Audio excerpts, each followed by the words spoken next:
Um programa internacional. É assim que a gente abre o Ligados na Tomada dessa semana, com a presença de um cara que já foi piloto, gestor da Stock Car, sócio da TCR Brasil e também South America, Maurício Slaviero, direto da Suíça aqui para a Jovem Pan. Tudo bem, Maurício? Seja super bem-vindo aos estúdios da Jovem Pan, meu amigo. Fala, Alex, tudo bem? Muito bom estar aqui, é um grande prazer e ótimo revê-lo depois de tanto tempo, né? Sim, verdade. A gente falava muito na Stock Car, ou seja, eu sei que era uma categoria muito fácil de ser controlada. Normalmente as categorias de automobilismo não trabalham nem com ego, nem com problema de mãe de miss, que é pai de piloto, né? Era muito tranquilo, mas eu sei que você levou isso na flauta, tranquilamente, e foi uma grande gestão, meu amigo. Primeiro aí, parabéns. Vamos falar um pouquinho de TCR, mas o programa também hoje é especial por outro motivo. A primeira vez que o programa hoje, além de ter a nossa grande audiência, tem público aqui no estúdio. Olha só, o pessoal da Stellantis e da TSO veio nos visitar aqui, tá o Márcio Santos. Tá o Márcio Santos, tá a Carol Alves e também a Stephanie Cristine. O pessoal veio visitar a gente. Isso é um grande privilégio pra gente. E vamos fazer isso mais vezes, viu, Maurício? Trazer plateia, né? O Pânico tem plateia, por que o Ligados na Tomada não pode ter, tá certo? Vamos lá, Maurício. Primeiro um pouquinho falar da sua carreira. Como que foi essa transição de piloto para gestor, né, e empresário, né? O nome Slaviero a gente já conhece de um outro setor hoteleiro, mas agora está nas pistas também, né? Uhum. Olha, Alex, eu sempre fui primeiro um apaixonado por automobilismo, né? Desde criança. Eu comecei a correr de carro quando eu tinha... De carro não, né? De kart. Quando eu tinha 13 anos de idade, quer dizer, muito tempo atrás. Quando eu acabei decidindo me aposentar das pistas, vamos dizer assim, né? Parar de correr, eu queria continuar envolvido com o automobilismo de alguma maneira. E eu montei, junto com um grande amigo meu, de Curitiba também, que eu sou de lá, o Eduardo Hatibach. Nós montamos uma empresa, uma agência de marketing esportivo, que se chama, até hoje, porque ela existe, Speed Sports. Agora ela mudou o nome para Grupo Speed. Mas a Speed Sports era, no início, uma agência que ia basicamente cuidar da carreira de pilotos, né? Então a gente começou trabalhando com o Nono Figueiredo, com o Maurício Gugelmin, quando ele corria na Índia ainda. Eu tinha muitos contatos com o Alceu, com o irmão dele. Enfim, a gente trabalhou bastante nessa área. E depois foi crescendo para outros segmentos, outros esportes, golfe, vôlei de praia, diversas outras coisas, né? Sempre ligado ao automobilismo. E acabou sendo uma coisa quase que natural, porque como começou com o automobilismo, algo que eu conhecia, os outros esportes foram aparecendo ali mais ou menos naturalmente, entendeu? E aí acabei parando depois na Stock Car. Que foi quando a gente teve mais contato. Exatamente. É verdade, né? Stock Car, mas queria que você falasse um pouquinho da TCR, e até nos bastidores a gente fez uma comparação que, para mim, isso eu sempre valorizei muito isso em categorias de motorsports, quando existe o envolvimento da fábrica, quando existe um carro diferenciado, ou seja, um carro diferente do outro, não o mesmo chassi, aquela mesma homologação com motor. Claro que é um sucesso, a gente sabe do sucesso da Stock, mas eu sempre valorizei também muito aquele formato do Aurélio da Fórmula Truck, onde tinha um grande envolvimento de uma Iveco, de uma Ford, de uma Mercedes, e eu vejo uma coisa muito parecida, como realmente um campeonato de marcas com a TCR. Você acha que esse alinhamento cabe? Cabe, sem dúvida cabe. E hoje a gente pode dizer que o único campeonato realmente aqui na América do Sul multimarcas, né, é a TCR, não existe outro. Os outros campeonatos que a gente tem aqui no Brasil e mesmo na Argentina, que tem um automobilismo gigante, são campeonatos ou monomarcas, né, ou campeonatos onde você tem, como você estava explicando, carros com o mesmo chassi, com o mesmo motor, né, que são sucesso também, como é o grande sucesso da Stock Car aqui, mas são formatos distintos, são formatos diferentes, aonde é muito mais, na verdade, para ser muito honesto para você, é muito mais difícil fazer um campeonato multimarcas ter sucesso e equilíbrio do que um campeonato monomarca. Porque é muito diferente você colocar na pista um Peugeot, um Honda, um Corolla e fazer com que eles tenham desempenhos semelhantes, porque tem características semelhantes dos carros de rua, né? Motores distintos às vezes. Então, o trabalho que nós chamamos lá fora de balance of performance, quer dizer, o equilíbrio entre os carros, né? O balanço de performance dos carros é muito difícil. E eu acho que esse é o grande segredo do sucesso da TCR. Como ela está em mais de 30 países no mundo, né? Como ela tem mais de 1.600 carros da TCR correndo pelo mundo, como ela tem mais de 40 campeonatos pelo mundo, é muito mais fácil você fazer um balanço correto de performance dos carros, porque você tem uma base estatística gigante. É muito Sim. diferente você fazer uma análise em 8 carros e ter uma base para tentar entender o que está acontecendo do que você ter 1.500. Até de evolução tecnológica da própria categoria. Eu vi isso muito até na Fórmula E, com esse envolvimento das marcas, né? Quais as marcas que participam do TCR? Olha, hoje a TCR tem mais de 15 modelos homologados, né? Mas as principais montadoras hoje envolvidas são a Peugeot, nós estamos aqui com os convidados da Excelentes, a Toyota, a Honda, a Lynk & Co, que é uma marca do grupo Geely, né, que não está ainda no Brasil, a Cupra, que é a marca esportiva da Seat, que é do grupo Volkswagen da Espanha, né? A Audi, também temos lá, a Hyundai, obviamente, está muito forte em todos os campeonatos da TCR pelo mundo, Alfa Romeo também, né? Eu diria que essas são as 8 marcas grandes, ali, né? Sim. Eu acho que isso traz um peso bem legal para o campeonato. Uma coisa que eu sempre senti falta, até na própria Stock Car aqui no Brasil, aí você pode me dar esse sinal, o que precisa ser feito, é público na arquibancada. Eu achei sempre um calcanhar de Aquiles. Claro que existe uma ativação muito grande das montadoras, a gente via aquele colorido todo na arquibancada com muito público, mas eu sentia falta de apelo. Você acha que isso é por conta da pista, Interlagos, que nunca teve um acesso tão tranquilo para ter provas, né? Ou seja, a gente sofre até na Fórmula 1, é infraestrutura. Qual que é a tua leitura disso, Slaviero? Que eu sempre escutei muito que o evento é muito legal, muito bem ativado, mas precisava ter mais gente na arquibancada. É diferente, por exemplo, do que a gente vê na Argentina, do que vê em outros países daqui da América Latina. O que falta para levar público para a arquibancada? Olha, eu acho que é um conjunto de coisas, né? É difícil você dizer que é isto ou aquilo, mas eu acho que é um conjunto de coisas. Eu acho que um pouco é a cultura muito forte que o brasileiro tem do futebol, né? Eu acho que isso influencia, sim, né? Eu acho que um pouco é a questão da visibilidade do automobilismo em geral.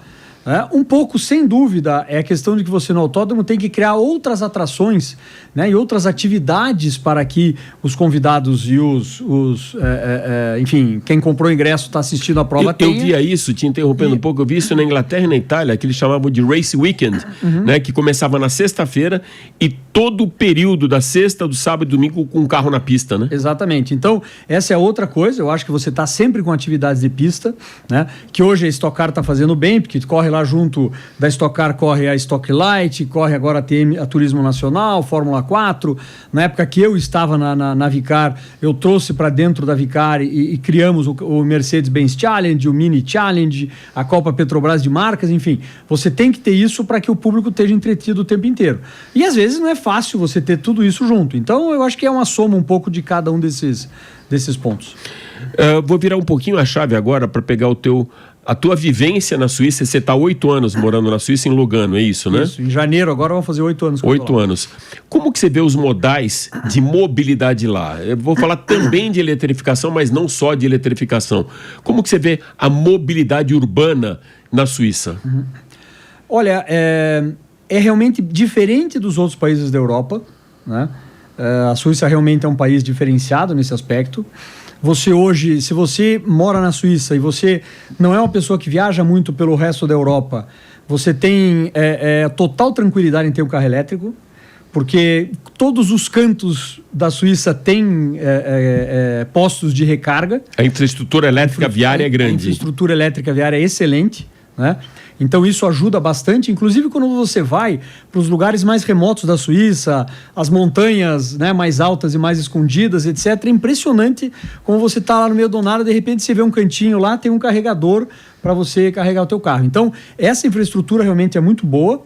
Eu sei que o mercado suíço, eu não acompanho em detalhes o mercado de automóvel, né, o mercado automobilístico da Suíça, mas eu sei que cresceu muito nos últimos anos e eu sei que este último ano, 2004, deu uma estagnada. Ficou um pouco, não que caiu, mas, vamos dizer assim, meio que parou de crescer pelas notícias que eu tenho tido e tenho lido lá, né?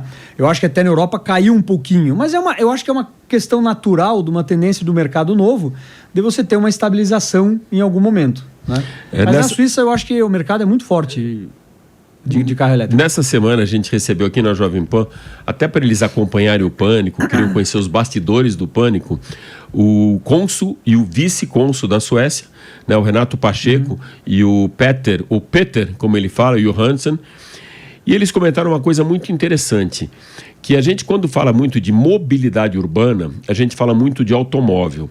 E nos países europeus, a mobilidade urbana pública é muito grande, muito funcional e extremamente eficiente, onde os próprios governantes, não é uma coisa fora, um ponto fora da curva, eles utilizam esses transportes, como os trams, né? Que são os bondes elétricos, o ônibus, o trem. Você percebe isso também na Suíça?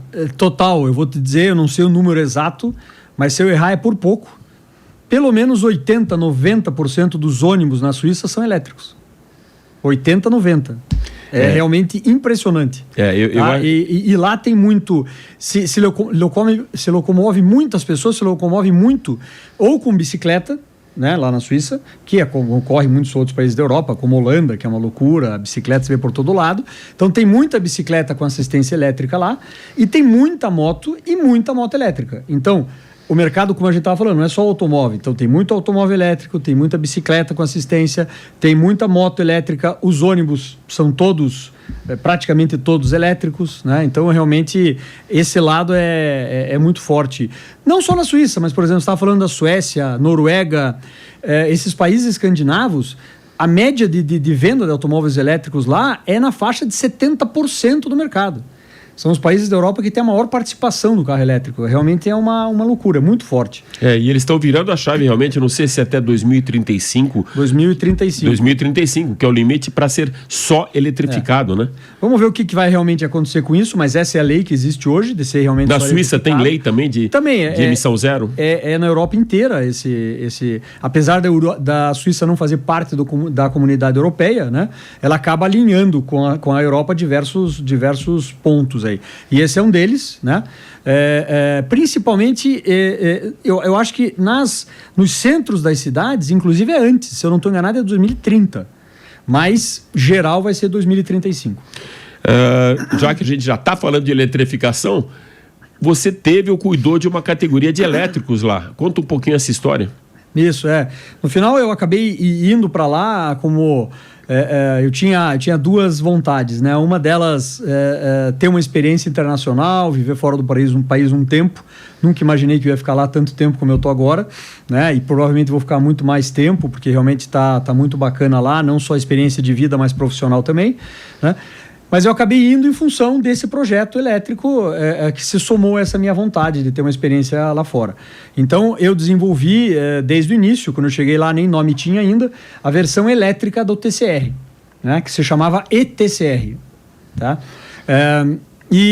Na verdade, eu desenvolvi desde o início, quer dizer, como eu falei, tinha só um papel em branco, desde o nome até todos os carros.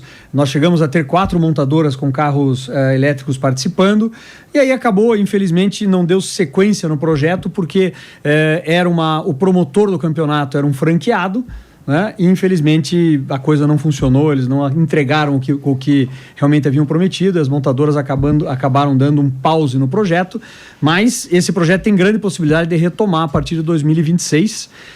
E foi um sucesso, porque todos os pilotos que andavam nos carros adoravam. Os carros, quando eles, em modo de classificação, eles eram até mais rápidos que os carros da TCR, né? Então, realmente era muito legal. Pra você ter uma ideia, a bateria pesava 500 quilos, só a bateria. E foi desenvolvida pela Williams, que a Williams hoje é separado as empresas, mas na época era o mesmo grupo, né? E eles tinham uma empresa que hoje mudou de nome, mas a empresa se chamava Williams Advanced Engineering. E essa foi a empresa que desenvolveu as primeiras baterias do Fórmula E e desenvolveu as baterias do ETCR também. Essa empresa hoje se chama WAE. No começo, eu lembro que era a Fórmula E, ela tem algumas fases, passou pela motorização em algumas fases, Gen 1, Gen 2, que eram os motores. Eu lembro que no começo, inclusive quando o Nelsinho Piquet foi campeão, né, foi 2 brasileiros, o Lucas de Graça e o Nelsinho Piquet foram campeões logo no início, logo na abertura, eles tinham que parar o carro no box para trocar o carro, não era trocar a bateria, porque não dá para você trocar uma bateria como você troca um pneu, né? Então ele tinha um carro número 2, só que aquele carro não aguentava, não tinha autonomia para a prova inteira, então tinha que trocar.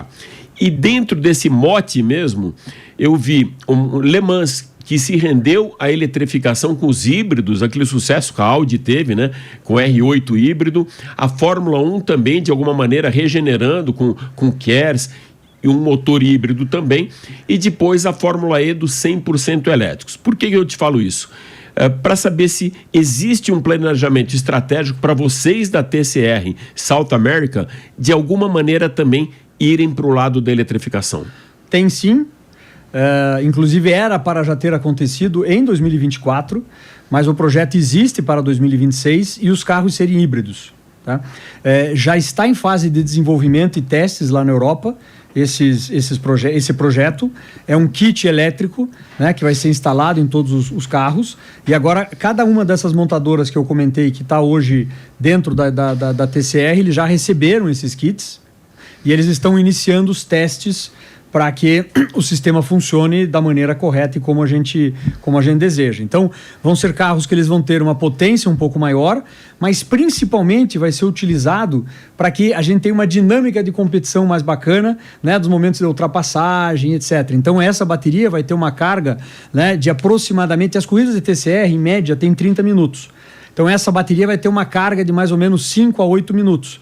Então, são 5 a 8 minutos que os pilotos vão ter muito mais potência no carro para utilizar, e essa vai ser a brincadeira ali que a gente vai criar nesse sentido. E para complementar isso, a gente está desenvolvendo e já deve iniciar no ano que vem, tá, um combustível 100% limpo e 100% desenvolvido fora da extração do petróleo. Né, um combustível absolutamente limpo, vamos dizer assim, e sem poluição nenhuma para a nossa atmosfera. Eu acho que é a tendência, né? Eu acho muito legal isso. E como eu acho muito legal na Fórmula E, que ultimamente eles começaram a usar, você deve ter visto, gráficos do carro, naquele momento que ele regenerava, que ele podia utilizar aquele push a mais, né? Ou seja, uma potência maior e muito visual. Porque se você não está assistindo, por exemplo, esse sempre foi para mim a grande dificuldade de assistir uma prova, hoje não, mas antigamente, de NASCAR ou de Indianápolis. Você assistia a corrida e depois de 3 voltas você não tinha a mínima ideia do que estava acontecendo. Mesmo comentaristas acabavam se atrapalhando. E hoje eles fazem uma sinalização gráfica, né, com uma setinha mostrando a colocação do piloto, o nome do piloto e que acompanha o carro. E na Fórmula E eles mostram na própria pista o lugar onde o piloto está passando, mostra aquelas setinhas, né?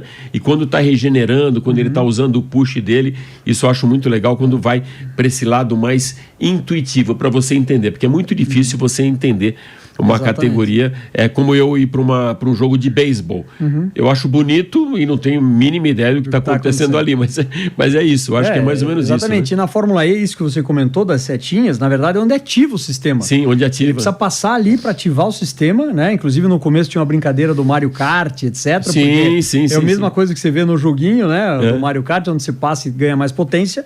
E na TCR, né, vai ser, na verdade, um botão no volante que o piloto vai ter, onde ele vai acionar no momento que ele quiser, não vai ter limite nenhum. Então, se ele quiser acionar e ficar os 6, 8 minutos da corrida com a potência máxima, ele pode, depois ele vai perder, e aí tem que entender o jogo, é estratégico, como é que vai ficar para que os carros... Enfim, para ver quem vai ganhar realmente a corrida, né, a competição. Maurício, certamente, por conta até da TCR e outros campeonatos que você também já competiu, você já teve uma leitura muito boa do fã do automobilismo argentino para o fã de motorsports aqui no Brasil. Eu sempre vi uma coisa, não só em motorsports, mas também em esporte em geral, que o brasileiro ele cultua muito mais o super-herói do que uma categoria. A gente já viu isso na época do vôlei, na época do Bernard, ou seja, todos aqueles craques, campeões mundiais, campeões olímpicos, aí o pai já colocava o moleque na quadra de vôlei. Com Robert Scheidt, colocava o moleque para treinar vela, né? Com o Guga para jogar tênis. Então, coisas muito sazonais. E por conta disso também eu vi uma percepção de automobilismo muito forte, mas só quando a gente tinha um grande campeão na pista, um brasileiro campeão na pista. Aquela história que o próprio Senna e o Piquet já falaram que o segundo lugar é o primeiro dos perdedores, isso ficou um pouco na cabeça de todo mundo e culpa deles, né? Eu acho que o Emerson, Piquet e Senna deixaram a gente muito mal acostumados, né? A gente ficava puto da vida quando via um Senna em segundo e não em primeiro, ou no marcando a pole, né? A gente tinha que ter a pole. E na Argentina eu vi um cenário diferente. o argentino, ele não torce pelo piloto, como o italiano também torce pela Ferrari, mas não tem aquela coisa com o piloto e tem pela categoria. Como você vê hoje a Argentina com a TCR? Essa percepção é muito grande como motorsports. Tem algum grande ídolo argentino na pista? Olha, essa diferença existe sim, né? Eu até diria para você que, por um lado, né, era muito legal no automobilismo brasileiro quando nós tínhamos o Senna, o Piquet e o Emerson vencendo, ganhando corridas na Fórmula 1, etc. E não era tão bom, eu acredito, para o automobilismo brasileiro, aqui interno, porque acontecia muito do que você falou e seguiam muito eles, né? Quando eles deixaram de competir e o Brasil deixou de ter tantas vitórias na Fórmula 1, apesar de ter pilotos excepcionais lá, como o Barrichello, como o Felipe Massa, obviamente, né? Eu acho que o automobilismo brasileiro cresceu e fortaleceu-se nesse momento, entendeu? E eu acho que, assim, o que tem da Argentina para o Brasil é simplesmente uma cultura mesmo das pessoas, né? Que eu acho que acontece até no próprio futebol, é a cultura do brasileiro, né? De achar que só o número 1 é que funciona e o número 2 não serve para nada. E não é assim que funciona, né? O Barrichello tem uma imagem na Fórmula 1 incrível, maravilhosa. Sim, em qualquer lugar do mundo. Qualquer lugar do mundo. Ele é considerado um dos maiores pilotos da história do automobilismo. Sim. Mesma coisa o Felipe Massa. Entendeu? E aqui no Brasil essa imagem... Não, e pilotos Ferrari, né? Exatamente. Quantos brasileiros, até campeões brasileiros quiseram chegar na Ferrari e alguns não chegaram. Não, quantos pilotos do mundo conseguiram fazer isso, né? Então, assim, e lá na Argentina, não. Eles, na verdade, lá, eles têm a paixão pelo automobilismo, pela velocidade, pela competição, né? Pela disputa. Então, é uma coisa realmente muito bacana que eu acho que nunca vai mudar isso, porque está enraizado na cultura deles, né? De várias e várias gerações. Você veja o que está acontecendo agora na Argentina com o Colapinto, né? Sim. Quer dizer, é uma loucura. O Colapinto tinha 300, 400 mil seguidores. A torcida dele de Interlagos, maravilhosa. Não, impressionante. Os caras estavam em número reduzido. Sei lá, 60 mil pessoas. Não, e parecia que tinham vencido um campeonato do mundo. Os aeroportos lotados, os aviões lotados, etc. Para ver ele que todo mundo sabe que ele não vai ganhar corrida nenhuma com o carro que ele tem. Aconteceu isso com o Popular Auri também, não sei se você lembra, lá atrás, quando teve um argentino, também com corridas pífias, mas uma torcida muito forte, que tinha o argentino na pista. Claro, e porque sabem que para estar lá já tem que ser alguém muito diferenciado, né? E nós vamos ter finalmente um brasileiro de novo na Fórmula 1 ano que vem, o Gabriel Bortoleto, que a gente sabe que é muito diferenciado, porque fazer o que ele fez, né, ganhar o primeiro campeonato dele de Fórmula 3, tá liderando o campeonato de Fórmula 2 agora da maneira como ele está no primeiro ano, né, e ganhar o primeiro ano da Fórmula 3, é muito raro de acontecer. Só aconteceu com pilotos como Piastri, que hoje é considerado o futuro campeão do mundo, né? Enfim, isso é... Então nós vamos ter isso. Eu só espero que o brasileiro entenda que ele vai estar andando numa equipe no primeiro ano muito fraca ainda, e que vai se tornar uma equipe que vai se chamar Audi, que eu acho que todo mundo conhece a marca qual é, com certeza vai investir, vai ficar muito forte, mas não vai acontecer de uma hora para outra. Então o brasileiro tem que entender isso e fazer um pouco do que o argentino está fazendo, que é motivar, né, apoiar e seguir o piloto de uma maneira positiva, né, de uma maneira que traga uma força mental até para o piloto, de ver que o povo está seguindo ele, está apoiando e está querendo ver ele crescer lá na frente. O Colapinto, ele tinha 300, 400 mil seguidores no Instagram. Quando ele foi para a Fórmula 1, ele estava acho que com uns 4 milhões. 99% argentino. Quer dizer, olha a loucura. A Argentina, quando tem uma corrida de Fórmula 1, hoje está parando para ver ele se escorrer. Isso é uma coisa muito legal e que também, usando outro contraponto, não são todos, né, mas é uma coisa muito triste aqui no Brasil os nossos ídolos não serem valorizados tanto aqui como eles são lá fora. Eu vi isso com o Emerson, eu vi isso até com o próprio Pelé.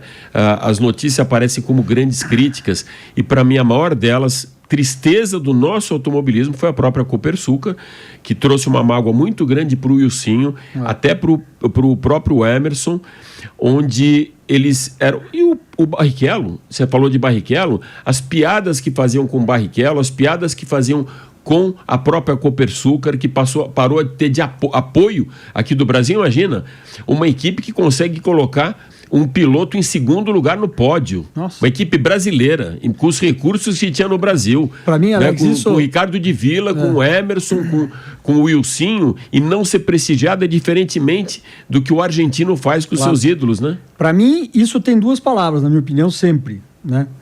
Primeiro, total ignorância. Total. do que está acontecendo naquele meio que está falando. Quer dizer, o cara que acha que o Barrichello não é um dos maiores pilotos da Fórmula 1 é porque não entende absolutamente nada de automobilismo. Ignorância completa. De repente, alguém que entende de tênis e vai querer comentar automobilismo.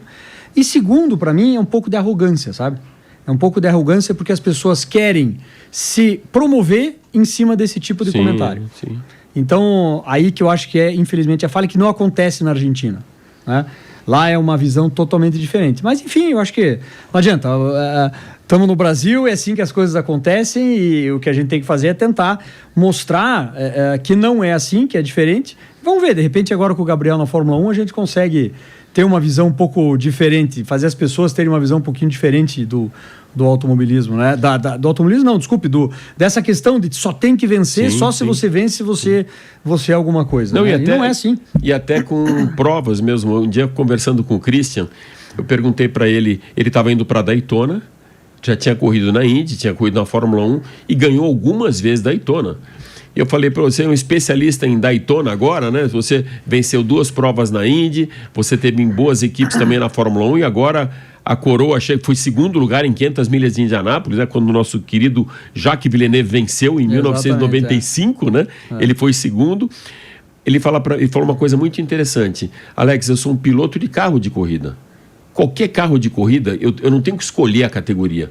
Eu sou um piloto profissional que eu sou pago para correr e onde o objetivo do patrocinador da equipe é que eu vença. Então não importa, por isso ele correu na Stock, por isso ele foi para Daytona, por isso ele ganhou provas em endurance, ou seja, ele se deu muito bem, mas o brasileiro também, principalmente o pai de piloto, eu vi muito, não só vale, da mesma maneira só vale se vencer, só vale se for para a Fórmula 1. Cara, o cara não pode ter sucesso. Olha o sucesso que o Farfus fez lá fora, que fez em tantas categorias, né? Ou seja, lá fora com a BMW. E é reconhecido lá fora. Talvez aqui no Brasil não tenha esse reconhecimento. Olha, absurdo. É ótimo que você tocou no nome dele, porque o Farfus hoje é meu sócio lá na Europa. Nós temos 2 empresas... Na categoria dos elétricos não? Nós temos 2 empresas juntos, que nós somos sócios. Uma delas é a FS Management, que nós cuidamos da carreira de pilotos, né? Então nós temos hoje um piloto italiano, um piloto polonês e 3 pilotos brasileiros que nós cuidamos da carreira lá na Europa. Parentes do Kubica, não? Não é parente do Kubica, não. E além disso, nós acabamos de montar e começamos um negócio novo, que é uma academia para pilotos, para aqueles pilotos jovens que hoje correm de kart, que ainda não podem correr de Fórmula 4 pela idade, etc., para preparar esses pilotos para correrem de Fórmula 4. Então, esses pilotos 2, 3 anos antes de poderem correr, eles já vão estar paralelo ao kart, treinando e vão estar já sendo desenvolvidos para serem bons pilotos no futuro, trabalhando não só a parte de pista, né, com os carros de Fórmula 4, que nós temos hoje na nossa academia, mas também trabalhando a parte emocional, trabalhando a maneira como você deve tratar com o teu patrocinador, a maneira como você deve tratar com o teu com a tua equipe, com aquele que te contratou. Também. Vocês fazem um media training para ele total, também. Né? E até passando a experiência do Augusto como um piloto da BMW, o Augusto talvez eu esteja errado, mas mais de 15 anos piloto oficial da BMW. Se eu não estou enganado, ele é o piloto BMW de mais tempo de contrato na história. Né? Olha só, um brasileiro. Sim. E aqui no Brasil não se valoriza isso tanto. Lá na Europa, você fala Augusto Farfus, Augusto Farfus? É a mesma coisa que você, sem exagerar, dentro do automobilismo, obviamente, né? Todo mundo conhece o Augusto Farfus do mesmo jeito que você conhece o Lewis Hamilton. É impressionante, porque lá se valoriza isso. Claro. Né? Então, isso é uma coisa muito bacana. E esses 2 negócios que nós temos juntos estão indo muito bem, são coisas bacanas que a gente está desenvolvendo. E eu passei a ter muito mais relação e contato com o Augusto e perceber essas coisas. Qualquer um que você conversa na Europa sabe dele, né? Tem uma imagem positiva, etc e tal. E claro, estou falando do Augusto, que é um amigo que está junto comigo, que é brasileiro, mas como esse e vários outros lá também. Não, e você deve ter frequentado pistas com ele e você vê a percepção que ele tem junto ao setor. Os jovens pilotos chegam para ele: patrão, por favor, me dá dicas do que eu faço para ser como você. Olha que legal. Entendeu? E não legal. É um ou outro, é muitos. Falando em ídolos, quem são os ídolos? Quem são esses caras, as estrelas da TCR? Olha, hoje eu vou te dizer que o grid nosso da TCR está muito forte, é um dos grids mais fortes que temos no automobilismo sul-americano. Tá? Hoje, brasileiro, nós temos o Pedro Cardoso, que foi já campeão brasileiro agora, há 2 meses atrás, da TCR. Está disputando nesse final de semana o título da TCR Sul-Americana, inclusive correndo com o Peugeot, né? O Pedro Cardoso, o Galide Osman, que saiu da Stock Car e foi lá para a TCR, Rafael Suzuki, que corre nos 2 campeonatos e que está na Stock Car disputando o título na última prova agora do ano aqui em Interlagos e corre na TCR, né? O Rodrigo Batista, que foi piloto já da Aston Martin, já foi piloto da Bentley lá na Europa, já foi piloto da Audi e hoje corre na TCR, né? Argentinos, nós temos simplesmente os 2 mais importantes da Argentina, que é o Rossi e o Pernia, né, os 2 pilotos mais fortes e os mais conhecidos hoje do automobilismo argentino correm dentro da TCR. Então eu diria para você que hoje nós temos aí 8, 10 pilotos dentro da TCR. O Casella, que é um uruguaio fortíssimo, que está em primeiro lugar no campeonato hoje, está disputando junto com o Pedro o título. Um grid muito forte. O Rafa Reis, né? Então hoje nós temos 4 pilotos com chance de ganhar o título da TCR. O Rafael Reis, o Casella, que é uruguaio, o Pedro Cardoso e o Rossi. Tá? Então, 2 brasileiros, um uruguaio e um argentino disputando o título da TCR South America. E equipes? Quais são as equipes de ponta? Não sei se o organizador pode falar isso, né? Todas são de ponta, né? Olha, tá vendo? É o organizador falando. São de ponta. Todas elas. Todas são muito grandes. Todas são muito grandes e fortes. Brasileiras nós temos a W2 e a Cobra Racing, do Nono Figueiredo. A W2 que é do Duda Pamplona e do Serafim, né?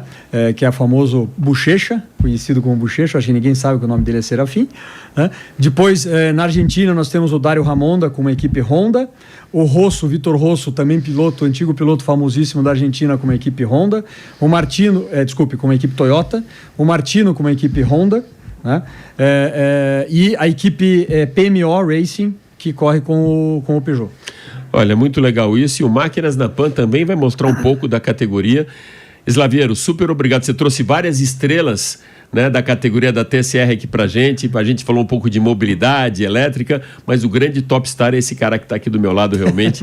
Um mega empresário, um cara de gente boa total. Mesmo quando era gestor da Stock, eu vi poucos caras serem tão acessíveis como Slaviero. Quero te visitar na TCR e quero falar um pouco mais de TCR aqui também, não só no Máquinas na Pan, mas no Ligados à Tomada. Super obrigado, meu amigo, por tirar esse tempinho da Suíça para São Paulo e estar com a gente. Quero agradecer a minha audiência também aqui, ao nosso público aqui presente, né? Márcio Santos, a Carol Alves e também a Stephanie Cristine por estarem prestigiando aqui o Ligados à Tomada. Maravilha. Super obrigado mesmo, e você continua ligado. Obrigado. Que já às 4 da tarde tem Máquinas na Pan, com muita eletrificação, lançamentos e grandes campeões. Até lá.